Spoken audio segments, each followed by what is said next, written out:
Kira-kira motivasinya apa? Tujuannya apa?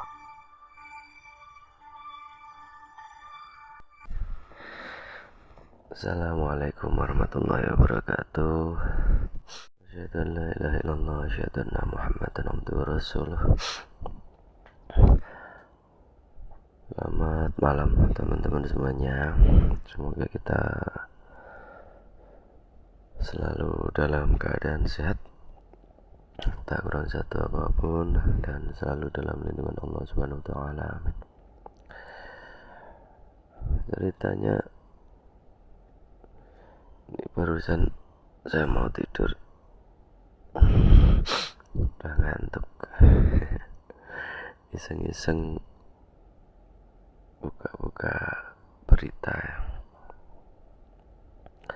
Ada berita menarik sekali rupanya, tapi ternyata kejadiannya sudah beberapa hari yang lalu, baru tahu ini ya. Oke teman-teman, bareng-bareng kita simak bareng-bareng videonya.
Bahwa warga Desa Gerongan ini, dari informasi yang saya dapatkan, makam-makam yang dibongkar ini adalah makam-makam yang mereka yakini palsu, makam bikinan oleh oknum-oknum yang belum jelas teridentifikasi.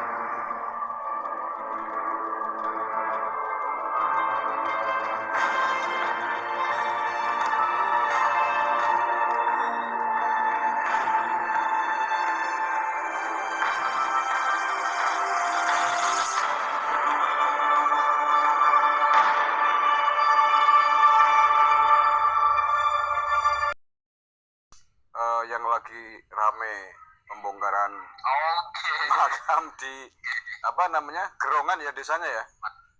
Di Gerongan. Desa Gerongan, Kecamatan Maron, Probolinggo ya. Iya. Pak Ustadz, Sudah selesai itu. Sudah selesai ya. Kan sama pemerintah desa. Iya. Akhirnya, makanya ketika teman saya itu Nurgilat, Gus Andi, Andi Nurgilat. Nah itu kan teman akrab saya, klarifikasi datang ke rumah, klarifikasi. Saya stop. Sebetulnya datang ke rumah tujuannya satu ya untuk kepentingan kampus, untuk S2-nya, melanjut studi ke S2-nya. Gitu. Iya. Nah kok merembet ke sana? Nah, saya bilang, sudah selesai, alhamdulillah sudah selesai di tingkat desa, nggak rame-rame gitu. Nah, tahu-tahunya kok ada di YouTube. Ya biasalah, Enggak. zaman kayak gini Pak Ustadz, ya sekali meluncur keluar ya sudah. Tapi panjang itu baik kan nggak masalah menurut saya. Nah, sumbangan. Atas perintah siapa? Hah? Ada banyak beberapa makam. Iya, baru semua lah. Ya itu. Nah, kok semakin menjadi-jadi gitu. Iya, iya. Nah, kiranya cuma hanya sebatas istighosa. Kalau hanya sebatas istighosa ya monggo. Cuma kan harus ada tempatnya. Masa pantas istighosa di tengah sawah kan gitu. Ini siapa gitu kan. Aduh.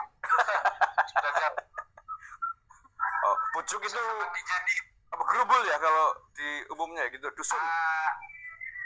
apa ya, bujuk itu sesepuh kuno yang Oh. ya sesepuh kuno yang bapak desa lah. Oh, tokoh Sesepuh kuno yang leluhur. desa lah ya. Leluhur. Ya, Ya? leluhur. Ya, Oh. betul. Oh. Kalau istilahnya orang Jawa itu bujuk ya. Iya, iya. Kan itu sejarah. Betul. Kan bisa dirubah kok. Jangan Orang sampai. lain yang mau ngerubah tidak terima. Betul, itu fatal masa ke depan kalau sampai dirubah itu tadi. Lagi. Oke, Ada perspektif saya. ya, oke Ted. Ini masih sudah dibongkar ini sudah berbagai macam cara kayaknya. Iya, iya. Oknum itu berbagai macam cara karena makam sudah dibongkar. Sekarang istighosa sebagai gedung. Nah, tempat dibongkarnya makam itu sekarang didirikan musola. Kabarnya mau sudah dibangun itu. Ya, kalau musola doang tidak ada embel-embel makam mungkin nggak masalah ya. Ya nggak masalah, nggak masalah. Cuma kan ya itu kan niatnya istighosa katanya. Karena memang istighosanya kan memang disepakati sudah mediasi dengan Kapolsek barang apaan di rumahnya Pak Tengki. Sepakat dibongkar sudah semuanya. Kemudian kalau istighosa silahkan, cuma di musola atau di rumah pengikutnya secara bergiliran tidak masalah. Betul. Karena musola kan banyak karena masyarakat yang punya musola, yang ngurusin musola tidak mau. Nah, karena tidak mau, tidak diizini, mungkin itu alternatifnya.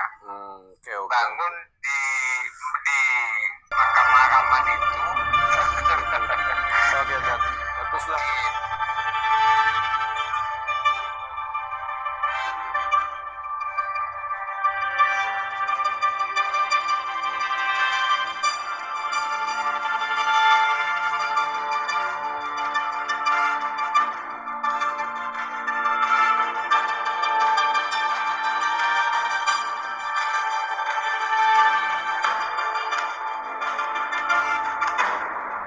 Lain sebagainya. Ini bukan makam betulan ya. Jadi yang melakukan ini adalah warga desa setempat dengan tujuan agar tidak ada orang yang berziarah ke makam palsu, agar tidak ada makam-makam palsu dijadikan tempat ziarah. Sesungguhnya warga desa setempat, desa Gerowani, melihat sebelumnya tidak ada makam, tiba-tiba ada makam, dibunyikan makam ini, makam itu, termasuk ada makam Habib. Nah, dalam konteks ini, dalam konteks meluruskan, memberantas pemalsuan makam, ini saya dukung. Iyalah. Kalau tidak ada orangnya di situ, kenapa kemudian dibikin makam? Tujuannya apa? Ini nggak benar. Di Purwokerto sendiri beberapa waktu lalu juga pernah terjadi. Oh, tanah kosong nggak ada apa-apa, tiba-tiba dibunyikan makam ini, dikeramatkan, diziarahi. Nah, ini yang tidak benar. Jadi sekali lagi, kalau konteksnya itu kita dukung bahwa apapun tidak bisa dibenarkan.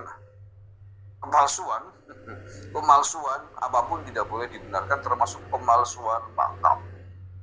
Nah, mari kita bahas mengapa kemudian ada oknum yang suka memalsukan makam. Tidak ada makam, kemudian dibunyikan ada makam Habib ini, makam keramat ini.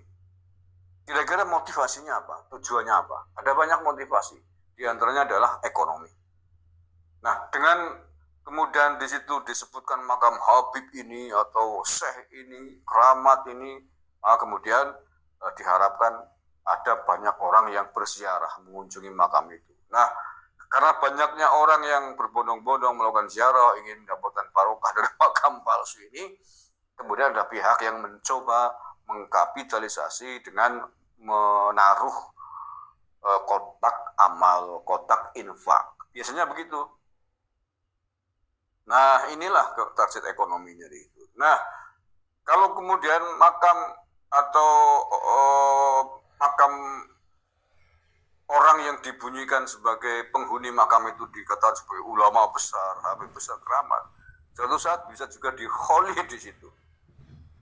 Diadakan pengajian akbar untuk memperingati hol makam palsu itu.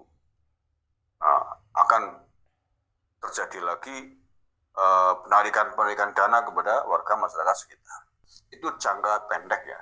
Jangka panjangnya menurut saya jauh lebih berbahaya.